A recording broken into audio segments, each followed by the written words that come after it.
Bismillahirrahmanirrahim. Alhamdulillah wassalatu wassalamu ala Rasulillah. Pemirsa yang rahmati Allah Subhanahu wa taala. Di pagi hari ini, di hari Senin, kita melakukan aktivitas seperti biasa dan kita terus melakukan aktivitas bagaimana biasa dan waktu terus berlangsung. Allah Subhanahu wa taala bersumpah dengan waktu. Dia berfirman, "A'udzubillahi minasyaitonir rajim. Bismillahirrahmanirrahim. Wal 'asr. Innal insana lafi khusr. Illal ladzina amanu wa 'amilus shalihati wa tawasaw bil haqqi wa tawasaw bis sabr." Demi masa, demi waktu, sesungguhnya manusia, seluruh manusia dalam kerugian, kecuali orang-orang yang beriman dan beramal saleh dan saling berwasiat dengan kebenaran dan saling berwasiat dengan kesabaran. Kaitannya dengan hal tersebut, ada makalah atau statement yang sangat bagus berkaitan dengan waktu, memanfaatkan waktu. Di antaranya yang diriwayatkan oleh Ibnu Qayyim al-Jauziyah dalam kitabnya Madarijus Salikin. Beliau menukil satu riwayat dari Imam Syafi'i.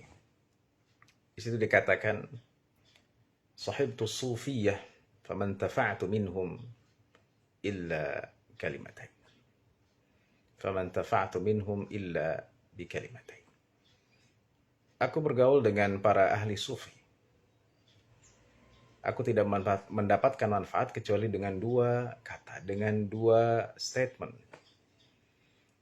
Sami'tuhum yaqulun, aku mendengar mereka mengatakan, "Al-waqtu sayf, fa in qata'tahu wa illa qata'ak." Waktu itu yang pertama, seperti pedang. Kalau engkau tidak membuatnya patah, kalau engkau tidak membuatnya putus, maka dia akan membuatmu putus. Jadi yang pertama, kalau waktu kita tidak gunakan dengan sebaik-baiknya, maka kita akan dimakan oleh waktu dan kita menjadi orang yang merugi. Yang kedua, wa nafsuka illam tushghilha bil haqqi shaghalatka bil batil. Dan dirimu, jika engkau tidak menyibukkan dengan yang hak, maka ia akan disibukkan dengan yang batil. Na'udzubillah. Jadi yang pertama, masalah waktu. Kalau kita tidak memanfaatkannya, dia akan menggerogoti kita. Dia akan membuat kita dalam kerugian.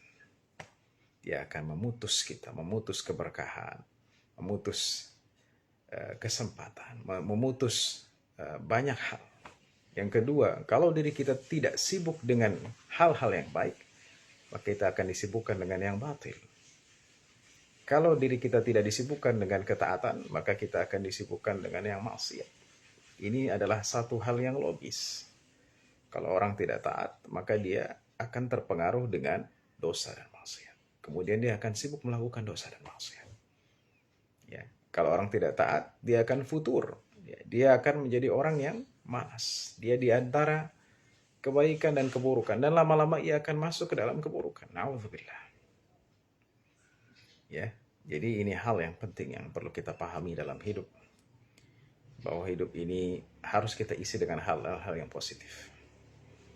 Di mana ada waktu, semenit, 2 menit, 5 menit, kita gunakan untuk hal-hal yang baik. Baca Quran, murojaah, belajar. Ya. Bukan untuk hal-hal yang sia-sia. Karena ciri orang Muslim yang baik, kata Rasulullah SAW, min husni islamil mar'i tarkuhu ma la ya'ni. Di antara tanda baiknya Islam seseorang, ia meninggalkan hal-hal yang tidak bermanfaat baginya. Maka dengan bertambahnya umur dan waktu terus berlalu, hendaklah kita mengisi hari-hari kita dengan hal-hal yang baik, agar kita tidak disibukkan dengan hal-hal yang buruk. Semakin kita sibuk dengan hal yang baik, insya Allah semakin kita dijauhkan dari hal-hal yang buruk dan maksiat. Amin ya rabbal alamin. Jazakumullah khairan. Walhamdulillahi rabbil alamin.